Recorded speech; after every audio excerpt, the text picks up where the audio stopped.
অধিকার কেউ গড়ে এনে দিবে না, লড়াই করে আদায় করতে হবে।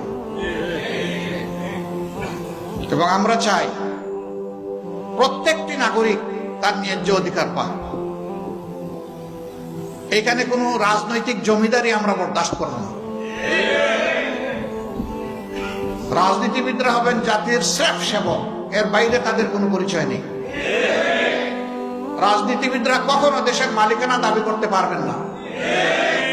যারা এই মালিকানা দাবি করেছেন, যুগে যুগে তারা চরমভাবে অপদস্থ হয়েছেন।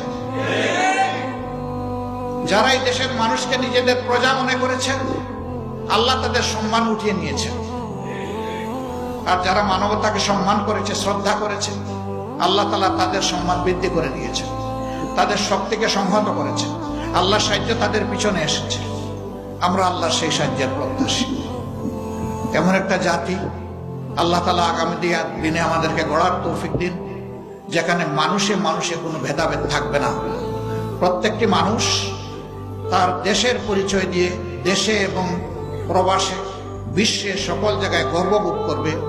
এমন একটি জাতি গড়ার জন্য, এই জাতি গড়ার যারা কারিগর, আল্লাহ তাআলা তাদেরকে হুঁশ জ্ঞান দিন, দায়িত্ববোধ তাদের মধ্যে জাগ্রত করে দিন, এবং তারা যেন সত্যকে ধারণ করে সামনের দিকে এগিয়ে যেতে পারে। আল্লাহ তাদেরকে সাহায্য করুন।